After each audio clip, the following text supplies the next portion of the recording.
आओ सुनाऊं कहानी। लाइक शेयर सब्सक्राइब कमेंट करना ना भूलें। आज अर्जुन की शादी का दिन था।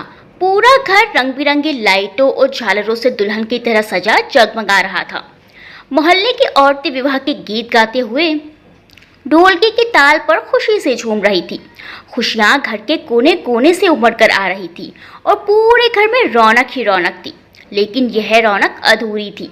साधना जी अंदर के कमरे में अपने बेड पर बैठी अतीत की यादों में गुम हुए सोच रही थी। बस जी 4 महीने और फिर भगवान ने चाहा तो हमारी गोदी में भी एक नन्हा मुन्ना या मुन्नी खेल रही होगी। साधना जी ने बड़ी प्यार भरी नजर अपने पति संजीव जी पर डालते हुए कहा, संजीव जी वैसे तुम्हें क्या चाहिए, बेटा या बेटी? मुझे तो जी एक प्यारा सा बेटा चाहिए, बिल्कुल आपके जैसा। पति के बात पर संजीव जी ने मुस्कुरा कर कहा, अच्छा, और आपको पता है मैंने तो अपने बेटे का नाम भी सोच लिया है, अर्जुन। हम अपने बेटे का नाम अर्जुन रखेंगे, अच्छा है ना? साधना जी ने पति से कहा। संजीव जी, हाँ साधना, बहुत ही प्यारा नाम सोचा है तुमने, परंतु अगर बेटी हुई तो? साधना जी बोली, तब हम उसका नाम अंजना रखेंगे। संजीव जी ने कहा, चलो ये भी अच्छा है। फिर साधना जी बोली, फिर मैं अपने बेटे अर्जुन के लिए एक प्यारी सी बहू लाऊंगी और उसको मैं घर की राजकुमारी की तरह रखूंगी। मैं बाकी सासों जैसी बिल्कुल भी नहीं बनूंगी। इस पर संजीव जी हंसते हुए बोले, अरे वाह साधना, तुम तो इतनी अच्छी सास बनकर Guinness book of world records में अपना नाम दर्ज करवाओगी। इस पर साधना जी गर्व से सर ऊंचा उठाते हुए बोली, हाँ जी बिल्कुल संजीव जी, तो फिर मैं भी कौन सा पीछे रहने वाला हूँ। तुम देखना, मैं भी अपनी बहू को बेटी की तरह प्यार दूंगा, उसे सर आंखों पर रखूंगा। संजीव जी रोज अपने बेटे बहू के बारे में बातें करते और ढेरों सपने संजोते। अतीत की यादों में डूबी साधना जी मन ही मन सोचने लगी, हमने क्या क्या सपने संजोए थे अपने बेटे, अपनी बहू, अपनी गृहस्थी के लिए, पर क्या पता था कि सपनों का संसार सजने से पहले ही उजड़ जाएगा। आज हमारे बेटे की शादी का दिन आया भी तो आप साथ नहीं हैं। आपके बिना तो कोई खुशी खुशी जैसे लगती ही नहीं है। साधना जी की आंखों से आंसू छलकने लगते हैं। साधना जी की अतीत की यादों का सिलसिला तब टूटा जब अर्जुन उनको आवाज़ देते हुए अंदर आया, माँ मैं आपको पूरे घर में ढूंढ रहा हूँ और आप यहाँ बैठी हैं। फिर जैसे ही अर्जुन ने माँ के आंखों में आंसू देखे तो उनके पास बैठकर उनके कंधे पर हाथ रखते हुए बोला, माँ आपकी आंखों में आंसू? दोनों माँ बेटे जैसे बिन बोले ही एक दूसरे की भावनाओं को समझ गए और एक दूसरे के गले लगकर रोने लगे। फिर माँ को चुप कराते हुए अर्जुन बोला, माँ पिताजी हमारे साथ ना होते हुए भी हमेशा साथ हैं, उनका आशीर्वाद हमेशा हमारे साथ है। मैंने तो पिताजी को देखा भी नहीं, फिर भी ना जाने क्यों लगता है कि वो यही मेरे आसपास हैं। चलिए माँ आप शांत हो जाइए, वो जहाँ कहीं भी हैं उनका एक अंश हमेशा हमारे साथ है। सब लोग बाहर आपकी प्रतीक्षा कर रहे हैं, चलिए माँ बाहर चलिए। अर्जुन माँ को सांत्वना देकर बाहर ले जाता है। साधना जी और संजीव जी की पहली मुलाकात तब हुई जब वह अपने कॉलेज ग्रुप के साथ कॉलेज के ही एक प्रोजेक्ट के लिए एक अनाथालय में गई हुई थी। वहीं संजीव जी भी मौजूद थे, जिनको पार्ट टाइम जॉब और पढ़ाई के साथ साथ सोशल वर्क में काफ़ी रुचि थी। उस दिन वो वहाँ बच्चों को कुछ खाने पीने की चीज़ें और किताबें बांट रहे थे। उस समय वो दोनों कॉलेज के 2nd ईयर में थे। उनकी पहली मुलाकात दोस्ती और फिर प्यार में कब बदल गई पता ही नहीं चला। देखते देखते हंसी खुशी 6 माह बीत गए और उन दोनों ने पढ़ाई पूरी हो जाने के बाद एक दूसरे से शादी का वादा कर लिया। संजीव जी के घर में तो उनके सिवा कोई ना था। इधर साधना जी के माता पिता को भी इस रिश्ते से कोई आपत्ति नहीं थी, क्योंकि संजीव जी एक वेल एजुकेटेड और वेल मैनर्ड व्यक्ति थे। अब उनके सेल्स मैनेजर की अच्छी जॉब भी लग चुकी थी। संजीव जी का स्वभाव इतना विनम्र, दयालु और बोली में इतनी मिठास घुली थी कि कोई भी उनको देखकर प्रभावित हो जाता था। इसीलिए साधना जी के माता पिता को भी संजीव अपने बेटे के लिए एकदम सुयोग्य लगे।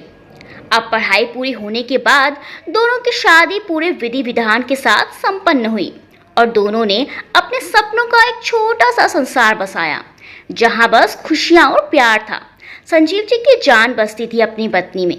वो उनकी छोटी से छोटी खुशी का भी ध्यान रखते थे और छोटी बड़ी सभी इच्छा पूरी करने की भरपूर कोशिश करते थे। साधना जी भी पति का बहुत ध्यान रखती थी।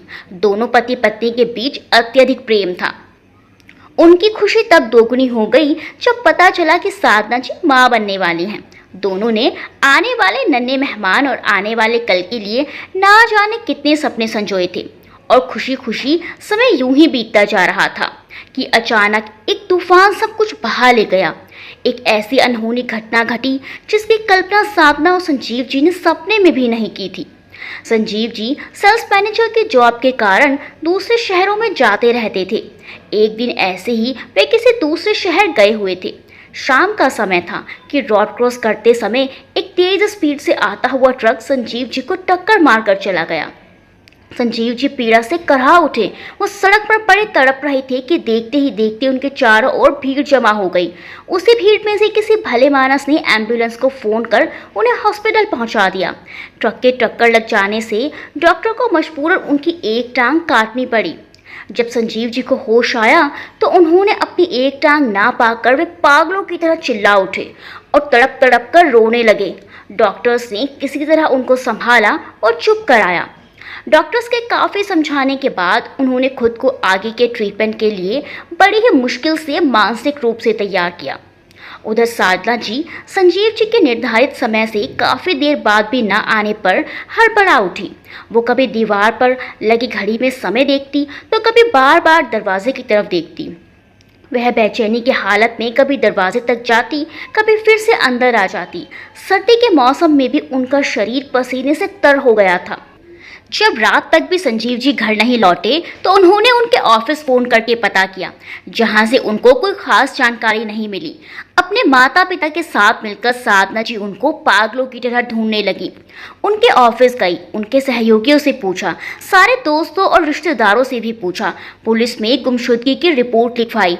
यहाँ तक कि जिस शहर में संजीव जी कंपनी के काम से गए थे वहाँ की पुलिस से भी पूछताछ की, परंतु संजीव जी का कहीं भी कुछ भी पता नहीं लगा। इधर संजीव जी को इधर उधर ढूंढते ढूंढते अब साधना जी को 15 दिन गुजर चुके थे। उधर संजीव जी 15 दिन के इलाज के बाद अब व्हीलचेयर पर आ चुके थे।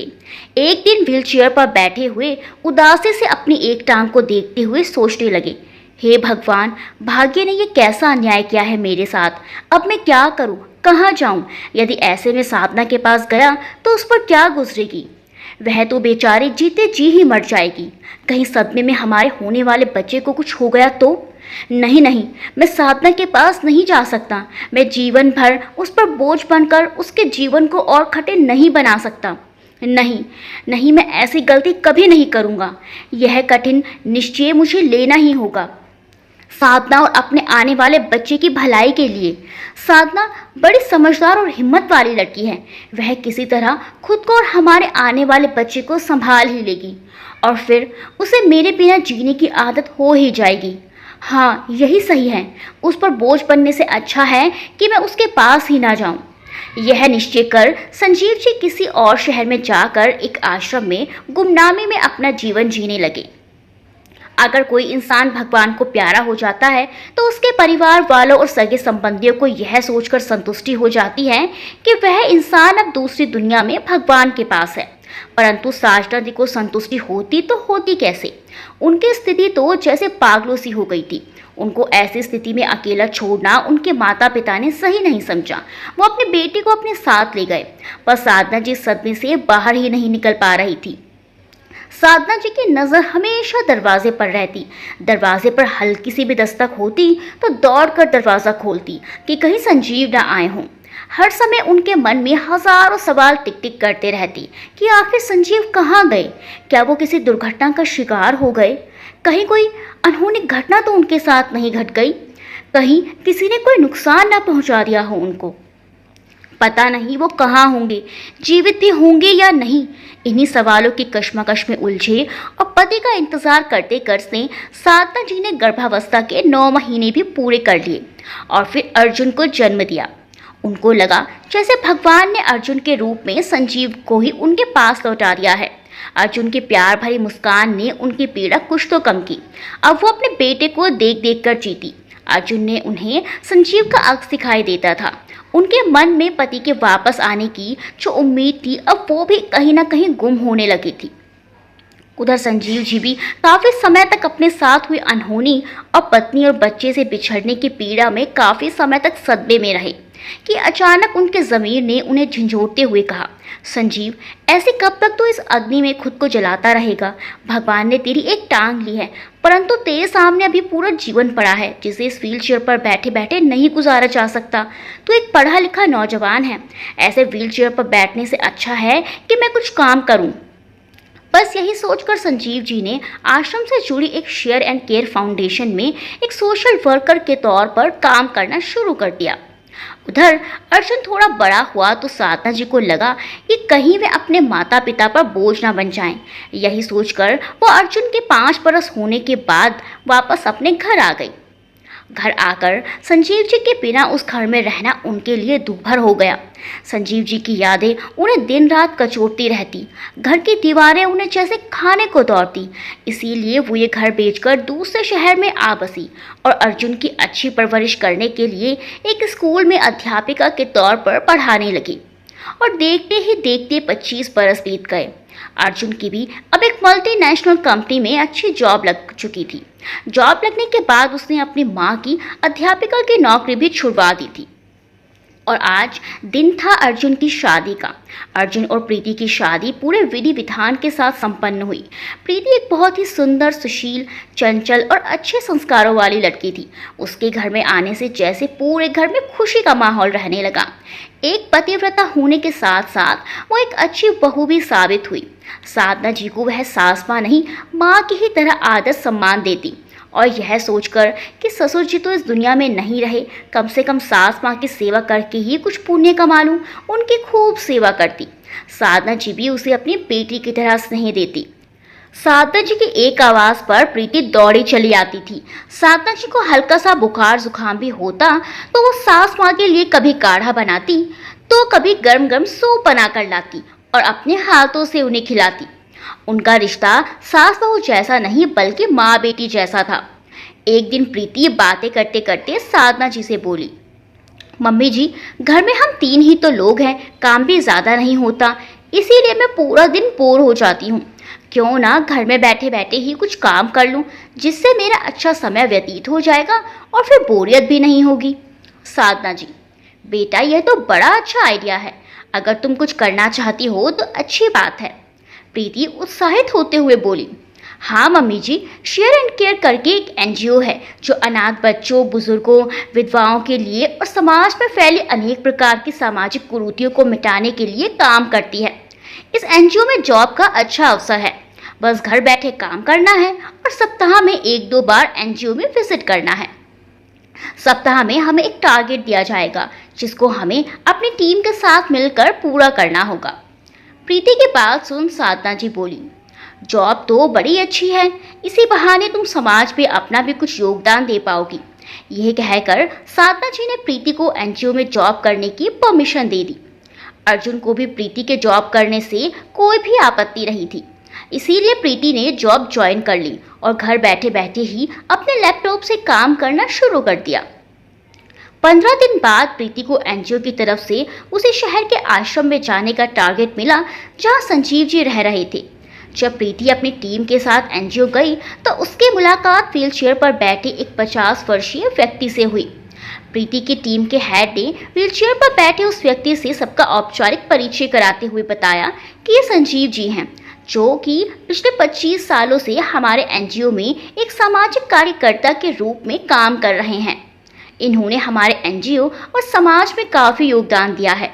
ये भी हमारे इस टीम का हिस्सा रहेंगे। उस व्यक्ति को देखकर प्रीति को ना जाने एक अजीब सा एहसास हुआ। ऐसा लगा मानो ये कोई अपना है। ऐसा लगा मानो उसके पैर छूकर आशीर्वाद ले। ऐसा लगा मानो उस व्यक्ति से उसका कोई पुराना रिश्ता हो। प्रीति को समझ नहीं आ रहा था कि ये कैसा एहसास है। ना जाने क्यों प्रीति संजीव जी की ओर खींची चली जा रही थी। इसीलिए थोड़ा औपचारिक काम निपटाने के बाद प्रीति उनके पास जाकर बैठ गई। दोबारा से उनको जाकर प्रणाम किया और उनके पैर छूकर आशीर्वाद लिया। फिर बैठकर उनसे बातें करने लगी। बातों ही बातों में प्रीति ने संजीव जी से कहा, अंकल जी, आप पुराना माने तो एक बात पूछूं? संजीव जी, हाँ बेटा पूछो। प्रीति ने संजीव जी की टांग की तरफ इशारा करते हुए कहा, अंकल जी, ये सब कैसे हुआ? संजीव जी प्रीति की बात का उत्तर देते हुए बोले, बेटा ये सब एक सड़क दुर्घटना में हुआ, बस भगवान को यही मंजूर था। फिर प्रीति ने पूछा, अंकल और आपकी फैमिली? संजीव जी ने फिर उत्तर दिया, बेटा मेरी कोई फैमिली नहीं, इसीलिए मैं यहाँ रहकर एक सामाजिक कार्यकर्ता के रूप में सामाजिक कुरीतियों को मिटाने का भरसक प्रयत्न करता हूँ। शायद मैं समाज के लिए, लोगों के लिए कुछ अच्छा कर पाऊँ। मैं अपने देश के लिए कुछ करना चाहता हूँ ताकि देश और समाज के लिए अपना योगदान देकर मैं सुकून से इस दुनिया से जाऊँ। इस पर प्रीति बोली, अंकल जी मुझे भी आपकी ही तरह ये सब करने का बड़ा ही शौक है। मैं अपने कॉलेज की एक छोटी सी एनजीओ की टीम का हिस्सा भी रह चुकी हूँ। प्रीति को उनसे बात करके एक अजीब सा अपनापन और दिल को सुकून मिला और संजीव जी को भी प्रीति से बात करके ऐसा ही एहसास हुआ जैसा प्रीति को हुआ। फिर तो प्रीति जब भी एनजीओ विजिट करती, संजीव जी और प्रीति साथ में बैठकर ढेर सारी बातें करते और खूब हंसी मजाक करते। देखते देखते उन दोनों के बीच एक प्यारा सा रिश्ता बन चुका था जिसे वो दोनों महसूस कर सकते थे। एक दिन प्रीति ने संजीव जी से कहा, अंकल नेक्स्ट टाइम आऊँगी तो मैं आपके लिए बढ़िया सा घर का बना हुआ खाना लाऊंगी। मेरी सास माँ के मज़ेदार खाना बनाती हैं। प्रीति की बात सुन संजीव जी मुस्कुराते हुए बोले, अच्छा ऐसा है तो फिर हम ज़रूर खाएंगे। अगली बार प्रीति अपनी सास माँ के हाथ के बने आलू के पराठे और मटर पनीर की सब्जी पैक करके संजीव जी के लिए लेकर गई और डब्बा खोलते हुए बोली, लीजिए अंकल मैं आपके लिए आलू के पराठे और मटर पनीर की सब्जी लेकर आई हूँ। डब्बा खुलते ही संजीव जी ने एक जानी पहचानी खुशबू महसूस की। फिर प्रीति ने उनकी थाली में खाना परोस दिया और दोनों साथ बैठकर खाना खाने लगे। संजीव जी ने जैसे ही मुंह में पहला निवाला रखा तो एक जाना पहचाना सा स्वाद उनके मुंह में अमृत की तरह घुल गया और ना जाने क्यों आंसू के कुछ मोती उनकी पलकों की मुंडेर तक आ गए। वो एक एक निवाला खाए जा रहे थे और इस अजीब एहसास के बारे में सोचे जा रहे थे। खाना खाने के बाद प्रीति ने संजीव जी से पूछा, तो कहिए अंकल कैसा लगा आपको मेरी सास माँ के हाथों का बना खाना? संजीव जी अपने एहसासों को शब्दों में बयान न कर पाए और बस कहा, खाना सच में बड़ा ही स्वादिष्ट था, खाकर मज़ा आ गया। प्रीति के जाने के बाद भी वो स्वाद ना जाने कब तक संजीव जी के मुंह में घुला रहा और वे उस स्वाद के बारे में सोचते रहे कि ऐसा ही कुछ स्वाद तो मेरी साधना के हाथों में था। फिर उन्होंने अपनी इस सोच को खत्म किया और काम में व्यस्त हो गए। बहुत दिन हो गए हैं शिल्पा से मिले हुए, उससे मिलने का बड़ा ही मन हो रहा है। साधना जी प्रीति से कहती हैं तो प्रीति साधना जी को कहती हैं, मम्मी जी तो आप उनसे मिल क्यों नहीं आती हैं? इतना टाइम हो गया है आपको उनके यहाँ गए हुए और ना ही शिल्पा आंटी जी आई हैं। ऐसा करिए आज आप हो आइए, आज तो अर्जुन और मैं दोनों ही घर पर हैं। हाँ बेटा सही कह रही हो, आज उसकी खैर खबर ले ही आती हूँ। इतना कहकर साधना जी अपनी सहेली शिल्पा के घर जाने की तैयारी में लग जाती हैं, जिसमें उनकी मदद प्रीति करती है।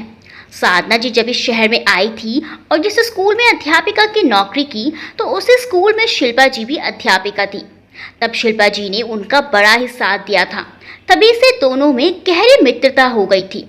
साधना जी ने अपनी अलमारी से अपनी साड़ियाँ बेड पर निकालते हुए प्रीति से पूछा, बेटा कौन सी साड़ी पहनूं?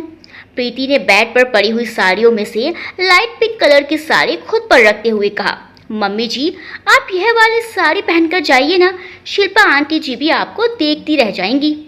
हाँ बेटा यही मुझे भी सबसे अधिक पसंद है, इसे ही पहनकर जाती हूँ। साधना जी बेड पर पड़ी साड़ी समेटने में लग जाती हैं तो प्रीति उन्हें ये कहकर भेज देती है, आप जाइए मम्मी जी जल्दी तैयार हो जाइए। मैं किस लिए हूँ, मैं करती हूँ ना ये सब, आपको लेट हो जाएगा। साधना जी साड़ी लेकर तैयार होने चली जाती हैं। प्रीति उनकी साड़ियाँ समेटने लग जाती हैं। तभी अर्जुन प्रीति को आवाज़ लगाकर कहता है, प्रीति ज़रा मेरे लिए गर्मा गर्म कॉफ़ी बना कर ले आना। ठीक है जी अभी लाती हूँ, कहकर प्रीति साड़ियाँ छोड़ कॉफ़ी बनाने लग जाती है। इतने प्रीति कॉफ़ी बनाती है, साधना जी भी तैयार होकर शिल्पा जी के घर के लिए निकल पड़ती हैं। प्रीति अर्जुन को कॉफ़ी देकर फिर से साधना जी के रूम में जाती है और साड़ियाँ अलमारी में रखने लग जाती हैं। वह अलमारी में घुसती है तो सोचती है बाकी के कपड़े निकाल कर अच्छे से लगा देती हूँ। जैसे ही वह अलमारी के सभी कपड़े निकालती है, कपड़ों के साथ साथ एक फ़ोटो नीचे ज़मीन पर गिर जाता है।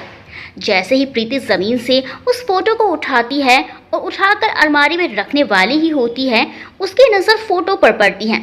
फोटो पर नजर पड़ते ही प्रीति के होश उड़ जाते हैं, उसके चेहरे पर हवाइयाँ उड़ जाती हैं, क्योंकि फोटो में जो व्यक्ति है उसे देख प्रीति सोचने पर मजबूर हो जाती है, यह तो संजीव अंकल हैं।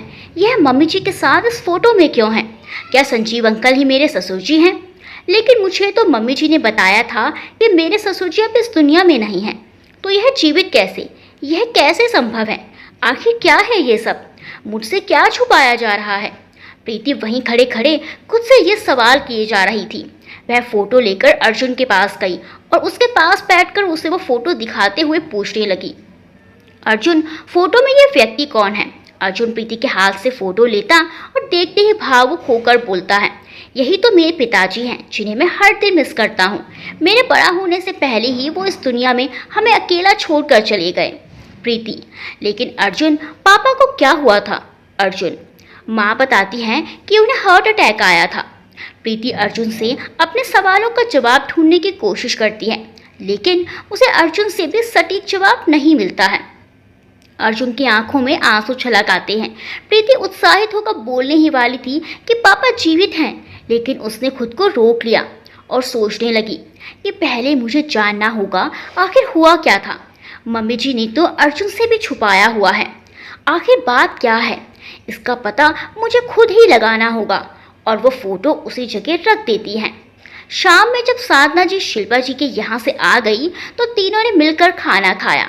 खाना खाते हुए प्रीति बोल पड़ती है, मम्मी जी, पापा जी को क्या हुआ था? साधना जी मुंह में निवाला देते देते रुक गई। बेटा, तुम्हें इस टाइम अचानक से खाना खाते हुए पापा कहाँ से याद आ गए हैं? प्रीति, वो मम्मी जी, बस ऐसे ही आज पापा जी के बारे में जानने का मन है। वो कैसे दिखते थे, उन्हें क्या क्या पसंद था और उन्हें क्या हुआ था? अर्जुन खाना खाते हुए बोलता है, अरे प्रीति, खाना तो खा लो, बाद में पूछ लेना माँ से। खाना खाने के बाद प्रीति साधना जी का हाथ पकड़कर उनके रूम में ले जाती है और उनसे अपने ससुर जी के बारे में पूछती है, तो साधना जी उसे सब बता देती हैं। सारी बातें सुनने के बाद प्रीति उन्हें भी नहीं बताती है कि उनके पति जीवित हैं। उसके मन में कुछ और ही चल रहा था। वह सोचती है कि यही कारण था कि मैं संजीव अंकल से इतना प्रभावित क्यों थी। यही कारण था कि वे भी मेरी ओर खींचते चले गए। हमारा तो गहरा रिश्ता है, वो मेरे ससुर जी हैं, मेरे पापा जी हैं। मुझे मम्मी जी और पापा जी और अर्जुन को मिलवाना होगा, लेकिन कैसे? इनकी नज़रों में तो वो एक मृत व्यक्ति हैं। क्या मम्मी को गुस्सा आएगा कि वो इतने साल कहाँ रहे, या फिर उन्हें देखकर इमोशनल हो जाएंगी? जो भी है, मुझे इस पूरे परिवार को एक करना है। इसी सोच के साथ प्रीति अपने काम को मंजिल तक पहुंचाने में लग जाती है। अगली बार प्रीति जब अपने ससुर जी संजीव जी से मिलती है तो उसकी आंखों में आज एक अलग ही चमक थी। उनसे मिलकर प्रणाम करके पैर छूने का काम तो वो पहले भी करती थी, लेकिन आज उसकी खुशी का अंदाज़ा लगाना मुश्किल था। वह बहुत गौर से संजीव जी को देखे जा रही थी। तभी संजीव जी की नज़र प्रीति पर पड़ती है तो वह कहते हैं, बेटा क्या बात है, ऐसे क्या देख रही हो? प्रीति, कुछ नहीं अंकल जी, आपने आज तक मुझे नहीं बताया कि आपका परिवार कहाँ है। आपके तो बच्चे भी होंगे। मैंने आपसे पहले भी पूछा था, आपने तब भी मेरी बात काट दी थी। आज तो आपको बताना ही पड़ेगा। अंकल जी बताइए ना। संजीव जी, बेटा मेरे बारे में जानकर क्या करोगी तुम, जिसके जीवन का कोई ओर सोड़ ही नहीं है। बस अब तो जितने दिन बचे हैं यूं ही इधर उधर घूमने में निकल जाएंगे। आप तो बस मौत का ही इंतज़ार है। प्रीति, अंकल जी आप कैसी बातें कर रहे हैं? आपके सामने तो अभी पूरा जीवन पड़ा है। ऐसी नीरस बातें आज आप कैसे कर रहे हैं? आप तो खुद मेरी प्रेरणा हैं। आपसे मिलकर तो मैंने जीवन के मायने जाने हैं। आप कुछ नहीं बताना चाहते तो मत बताइए, लेकिन ऐसी बातें मत करिएगा आगे से आप। संजीव जी, ठीक है बेटा, नहीं करूँगा। प्रीति घर आ जाती है और घर आकर साधना जी और अर्जुन से कहती है, मम्मी जी, अर्जुन, क्या मैं मेरे अंकल जी को घर दावत पर बुला सकती हूँ? साधना जी, हाँ बेटा, क्यों नहीं। अर्जुन, लेकिन प्रीति, वह अंकल कौन है? क्या तुम उन्हें अच्छे से जानती हो? आज के समय में किसी पर विश्वास भी तो नहीं किया जा सकता। प्रीति, अर्जुन, वह अंकल जी बहुत अच्छे हैं, मैं उन्हें अच्छे से जानती हूँ। वह मुझे बेटी मानते हैं और मैं उन्हें अपने पिताजी। साधना जी, ठीक है बेटा, कल तुम उन्हें बुला लेना, हम अच्छे अच्छे पकवान बना लेंगे। अर्जुन, माँ तुम भी प्रीति की बातों में आ रही हो, क्या पता कौन है क्या है, ऐसे किसी को भी घर में बुला लेंगी क्या? प्रीति, अर्जुन तुम उनसे मिलोगे ना तो उनके ही होकर रह जाओगे, ऐसा जादू है उनमें। अर्जुन, अच्छा जी, ऐसा क्या जादू है, हम भी देखें जरा। ठीक है फिर बुला लेना, कल मेरी छुट्टी भी है। प्रीति, इसीलिए ही कल बुला रही हूँ। प्रीति संजीव जी को फोन कर घर आने के लिए बोल देती है। पहले संजीव जी मना कर देते हैं, लेकिन प्रीति के बार बार आग्रह करने पर वह आने के लिए तैयार हो जाते हैं। फिर प्रीति और साधना जी कल की तैयारी में लग जाती हैं। बढ़िया बढ़िया पकवान बनाने की तैयारी चल रही थी। उधर संजीव जी को अजीब सा महसूस हो रहा था। वह अजीब सी दुविधा में थे। मैंने प्रीति को बोल तो दिया है, लेकिन जाऊंगा कैसे, और अगर ना गया तो अपनी प्यारी सी बेटी को खो दूंगा। ठीक है फिर चलता ही हूँ, देखा जाएगा। अगले दिन संजीव जी आने की तैयारी में लगे हुए थे और साधना जी सब बातों से बेखबर उनके आने के स्वागत में लगी थी। दोपहर के 12 बज चुके थे। संजीव जी का अता पता ही नहीं था कुछ। तो प्रीति उन्हें फोन करती है तो वो बोलती हैं, बेटा बस निकल ही रहा हूँ। प्रीति की बेचैनी बढ़ती जा रही थी। वो हर 20 मिनट में संजीव जी को कॉल करती जा रही थी। दोपहर का 1 बज चुका था। प्रीति के हाथ पांव फूल रहे थे। वह तैयारी के साथ साथ बहुत उत्साहित थी। तभी प्रीति के पास संजीव जी का फोन आता है। बेटा मैं आ गया हूँ, तुम्हारे बताए हुए पते पर, तुम बाहर आ सकती हो मुझे लेने? हाँ जी अंकल जी, मैं बस अभी आई। प्रीति की आंखें चमक उठी। उसका उत्साह बढ़ता जा रहा था। आज उसके सास ससुर पूरे 25 सालों बाद आमने सामने होंगे। सोच सोच कर बड़ी उत्साहित थी। वह घर से बाहर गई। गली के बाहर संजीव जी को देखा। प्रीति ने नमन किया और पैर छूकर आशीर्वाद लिया। फिर उनकी व्हीलचेयर चलाते हुए घर के दरवाजे पर ले गई। जैसे ही प्रीति उन्हें अंदर लाती है, साधना जी सामने बड़े हड़बड़ी में अपने माथे के पसीने साफ करते हुए काम किए जा रही थी। कुछ सामान उठाते हुए अचानक अंदर आते हुए उनकी नज़र जब संजीव जी पर और संजीव जी की नज़र जब साधना जी पर पड़ी तो बिजलियां टूट पड़ी। पूरा घर हिलते हुए नजर आ रहा था। साधना जी को अपनी आंखों पर विश्वास नहीं हुआ। वे और थोड़ा करीब आई। उन्होंने संजीव जी को गौर से देखा। गौर से देखती रही। संजीव जी के मुंह से निकला साधना, साधना जी के मुंह से निकला संजीव। प्रीति उन दोनों को एकटक देखे जा रही थी। तभी अर्जुन भी अंदर रूम से बाहर आया। तो उसने पहले संजीव जी को पहचाना नहीं, फिर उसने गौर से देखा तो पहचान लिया। वह भी अपने पापा को जीवित देखकर अवाक रह गया। और इसी के साथ साधना जी बेहोश होकर नीचे गिरने ही वाली थी कि अर्जुन ने अपनी माँ को संभाल लिया। सब घबरा गए। संजीव जी को कुछ समझ नहीं आ रहा था। अर्जुन ने अपनी माँ को रूम में लेटाया। प्रीति संजीव जी को साधना जी के पास ही ले गई। साधना जी को होश में लाया गया। दोनों एक दूसरे को देखे जा रहे थे। साधना जी के मन में गुस्सा भरा हुआ था और सवालों की एक दुनिया बसी हुई थी। लेकिन जब उन्होंने अपने पति को ऐसे व्हीलचेयर पर देखा तो उन्हें सब सवालों के जवाब मिल चुके थे। गुस्सा और नफरत भी प्यार में बदल गया था। सभी गिले शिकवे मिट चुके थे। वह फूट फूट कर रोने लगी। संजीव जी ने उन्हें गले लगाया, उनसे माफी मांगी। अर्जुन और प्रीति वहीं खड़े देख रहे थे। साधना जी ने अर्जुन को पास बुलाया और कहा, ये आपका बेटा है जिसके लिए आपने इतने सपने संजोए थे। अर्जुन संजीव जी के गले लग गया और बेतहाशा रोया। सबकी आंखें आंसुओं से भर आई। उन्होंने अर्जुन से भी माफी मांगी। प्रीति की ओर इशारा करते हुए साधना जी बोली, और ये आपकी बहू जिसके लिए आप हर समय मेरे कान खाते रहते थे। संजीव जी प्रीति का हाथ पकड़ते हुए बोले, यह तो मेरी बच्ची है, मेरी प्यारी बच्ची। हम तो बहुत पहले ही मिल चुके थे और मुझे हमेशा ही लगता था कि हमारा कोई ना कोई नाता जरूर है। मुझे भी यही लगता था अंकल जी। नहीं अंकल नहीं, पापा जी, प्रीति ने दांतों में जीभ भींचते हुए कहा तो सब हंसने लगे। इतने सालों बाद पति पत्नी के मिलन से पूरा घर चहक उठा था। पूरा परिवार आज एक साथ था। सबने खाना खाया और रात में बैठकर संजीव जी ने सारी आपबीती सुना डाली। सारी बातें सुनकर सब फिर से भावुक हो उठे और सबकी आंखों में आंसू छलक आए। अगले दिन प्रीति ने अपने सास ससुर जी के पुनः विवाह पर सबसे आग्रह किया। पहले तो साधना जी और संजीव जी राजी नहीं हुए। फिर अर्जुन ने भी जिद की और दोनों ने उन्हें मना लिया। लेकिन उन्हें अर्जुन की शादी का बड़ा चाव था। उन्होंने भी अपनी इच्छा जाहिर की। सब राजी हो गए और एक छोटा सा प्रोग्राम आयोजित किया गया जिसमें सब खास लोग शामिल हुए। शिल्पा जी भी इस आयोजन में शामिल हुई थी। सबको बड़ी हैरानी हो रही थी उनकी कहानी सुनकर। अर्जुन के सर पर सहरा देखने का बड़ा अरमान था संजीव जी का, जो आज पूरा हो गया था। प्रीति ने अपनी सास माँ को अपने हाथों से दुल्हन बनाया, उनकी बलाएं ली। साधना जी ने भी प्रीति को दुल्हन बनाया।